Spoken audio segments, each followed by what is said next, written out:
अंतरिक्ष में आत्मनिर्भर भारत की एक और छलांग लगने वाली है, जो देश को बेमिसाल ताकत देने के साथ ही स्पेस मिशन की लागत भी कम कर सकेगी।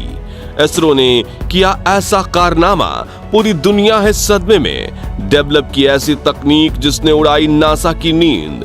क्या इस सीक्रेट प्रोजेक्ट से भारत बनेगा स्पेस बॉस?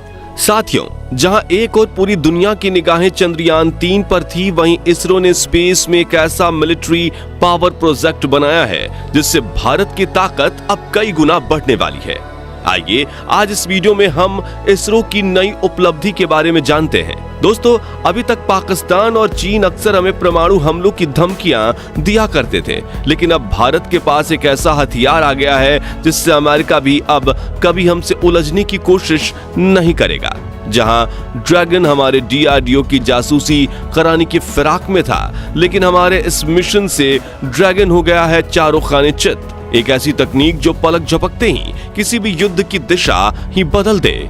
दुश्मन के किसी भी मिसाइल, जेट, ड्रोन को मिट्टी में मिला सकती है। इसरो का यह सैटेलाइट किलर दुश्मन के किसी भी सैटेलाइट को मार गिराने में सक्षम है। तो दोस्तों, हम बात कर रहे हैं इसरो के टॉप प्रोजेक्ट TSTO के बारे में। अब आप सोच रहे होंगे कि ये TSTO है क्या? तो आपको बता दें कि TSTO का मतलब है two stage to orbital system. ये एक ऐसा जेट है जिसकी खूबियों ने पूरी दुनिया को हक्का बक्का करके रख दिया है। दोस्तों, अगर इसकी खूबियों की बात करें तो भारत का यह हथियार बिजली की रफ्तार से उड़ सकता है। जहां अभी तक दुनिया के सभी लड़ाकू विमान केवल सुपरसोनिक रफ्तार से चलते हैं, वहीं इसकी रफ्तार ध्वनि की रफ्तार से भी 10 गुना तेज रहेगी, जिससे पलक झपकते ही ये दुनिया के किसी भी कोने में जाकर अपना हर मिशन अंजाम दे सकती है। आमतौर पर दुश्मन को हमारे आने का पता उसकी लंबी दूरी वाले रडारों से होता है, लेकिन दुनिया का कोई भी रडार इसको नहीं पकड़ सकता। जब तक दुश्मन को इसके आने की आहट मिलेगी, उससे भी पहले ये जेट उनका काम तमाम कर देगा। अभी तक दुनिया में और कोई भी ऐसा जेट नहीं बना जो भारत के इस हथियार की टक्कर ले सकता हो। दोस्तों, आजकल दुनिया का हर देश अपनी ज्यादा से ज्यादा सैटेलाइट भेजकर स्पेस की दुनिया का राजा बनना चाहता है। सैटेलाइट भेजने के लिए दुनिया भर के स्पेस सेंटर रॉकेट का यूज करते हैं, जिससे लॉन्च का कॉस्ट काफी ज्यादा बढ़ जाता है और पॉल्यूशन भी। अभी हाल ही में एलन मस्क की कंपनी स्पेस एक्स ने ऐसे भी रॉकेट डेवलप कर लिए हैं जो रीयूजेबल हैं। ये रॉकेट अपने मिशन को पूरा करके फिर वापस वर्टिकल लैंडिंग करने में सक्षम है। लेकिन हमारी इसरो की टेक्नोलॉजी इन सभी से भी 4 कदम आगे है। हमारा ये जेट अपने साथ किसी भी सैटेलाइट को स्पेस में ले जा सकता है और साथ ही उन्हें सफलता से लॉन्च भी कर सकता है। इसके पहले भी नासा ने सैटेलाइट भेजने के लिए स्पेस शटल्स का प्रयोग किया है, लेकिन ऐसी तकनीक अभी तक उनके पास भी नहीं है। भारत के पास इस तकनीक के आ जाने के बाद हमें किसी भी सैटेलाइट के लिए किसी रॉकेट की जरूरत नहीं पड़ेगी। भारत सरकार जब चाहे तब इसका इस्तेमाल सैटेलाइट लॉन्च से बदलकर जंग के मैदान में भी कर सकती है। जंग के मैदान में आते ही ये जेट पूरी तरह से जंग के नक्शे को ही बदल सकता है। अभी तक जहां आम लड़ाकू जहाज कुछ 1000 मीटर की ऊंचाई पर उड़ते हैं, वहीं हमारा ये जेट धरती से कई 100 किलोमीटर ऊपर स्पेस में जाकर दुश्मन के ऊपर हमला करेगा।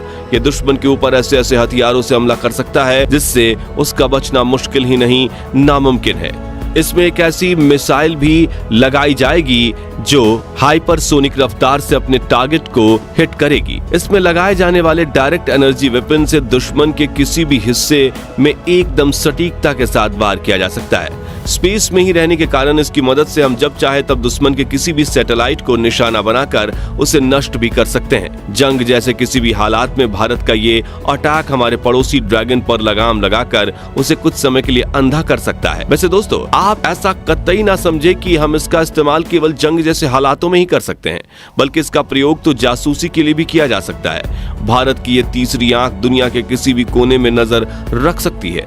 इसमें लगे अत्याधुनिक सेंसर की मदद से पृथ्वी पर होने वाली हर गतिविधियों की निगरानी की जा सकती है। दोस्तों, हालांकि अभी तक किसी देश के पास ऐसी तकनीक नहीं है जो इस जेट का सामना कर सके, लेकिन फिर भी अगर कभी इस पर कोई हमला होता है तो ये उस पर जवाबी हमले के साथ साथ खुद का बचाव भी कर सकता है। अब आप ये सोच रहे होंगे कि इसरो ने इसको क्यों बनाया, जबकि भारत में तो हथियार बनाने का जिम्मा DRDO के पास है। तो दोस्तों आपको बता दें कि हाल ही के दिनों में DRDO ने सफलता के साथ कई सारी नई तकनीक का प्रयोग किया, जिसके आधार पर हम नए हथियारों को बना रहे हैं। लेकिन इन लगातार मिलने वाली सफलताओं से DRDO के ऊपर कई देशों द्वारा जासूसी कराई जाने लगी है, जिससे इसके काम प्रोजेक्ट्स की डेडलाइंस को बढ़ा दिया गया था।